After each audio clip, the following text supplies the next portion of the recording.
My name is Charles Blaine, host of Texas Tomorrow. This week, we're going to talk about the ways in which city charters allow citizens to have a direct impact in what's happening at their city hall.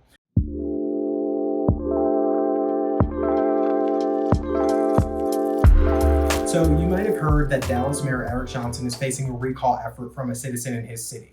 This citizen is really only doing this because the mayor switched his party affiliation from Democratic to Republican. But ultimately, a city charter that allows for a recall effort doesn't prescribe why it must be done. It allows some ambiguity there and for citizens to take the initiative for whatever reason they deem appropriate. So ultimately, what a city charter is, it's a governing document of a city. It prescribes financial policies for the city. It discusses how city council should operate, how the elections should operate, and everything in between. And it also lays out ways that citizens can have a direct impact in their local government. And so we mentioned the recall effort petition, which is just one way. Another way is through citizen-led charter amendment petitions. While it sounds like a mouthful, simply put, it's a way that citizens can place an item on the ballot and have the public vote it up or down.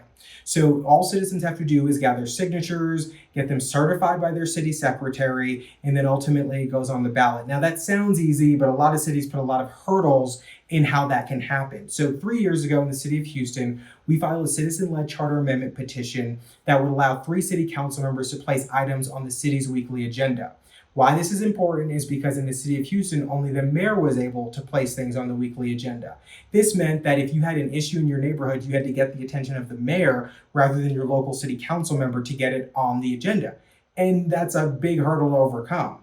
And so we decided that this needed to change. It'd been in place for too long. And so we gathered these signatures.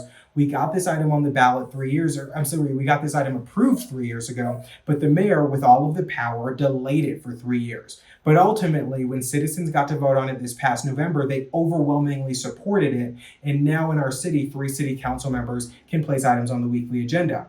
Similarly, years ago, before the state passed property tax caps for local government, the citizens of Houston got together to do a citizen-led charter petition to cap the rate at which local government in the city can increase property taxes each year. Another area they did this was with banning red light cameras. So it's been used not just in Houston, but in cities across the state. And citizens are taking full advantage of this opportunity because it provides a pathway for them to push back or to implement things that they believe in. Now, the third way that citizens can have a direct impact is through repealing of ordinances. So if a city passes an ordinance that you disagree with, or your neighbors disagree with, you can collect signatures to have that ordinance repealed or placed on the ballot for the voters to either reconfirm or repeal. And so this is one way in which that you can have a direct impact in what is coming before council members in terms of what they're passing on their desks and ordinances, policies, procedures that are coming into place. Now, this is one of the lesser known ways. People don't take advantage of it as much as they do as the recall efforts and the charter amendment petitions, but it is a pathway prescribed in city charters that allow you to do it. And the reason all these things are important is because people need to understand that whether or not you like direct democracy, which is citizens having a direct impact, or you think that citizens should be going through their elected representatives, these ways are there and they exist in the city charter. And if you don't know them and take advantage of them, someone else will.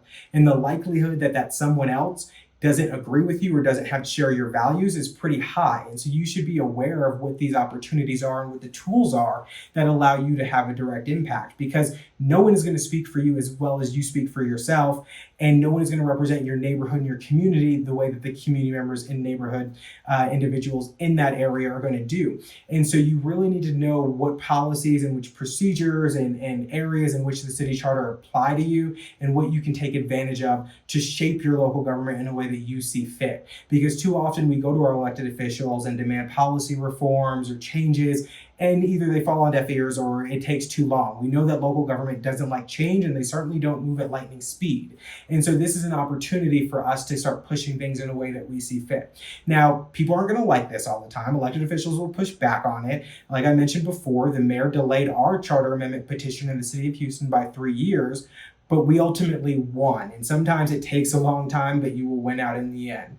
And again, whether or not you agree or disagree with what comes before the voters, or whether or not you agree or disagree with this being a way to have your voice heard, it exists, and we all need to be aware of it. We all need to know how to use it, and we all need to take initiative and have our voices heard in our local government, because again, if we don't, somebody else will. So I hope you'll take the time to look at your city charter, see what it prescribes. Maybe you don't want to lead a charter amendment petition, but you can certainly find out which ones are going on in your city. There's always a ton of them happening. And then maybe you just sign it, or maybe you start advocating for it, because there are ways to change local government outside of election season, and this is one of those ways. And so I hope you'll take initiative and learn a little bit more about the ways that you can have a direct impact in your city.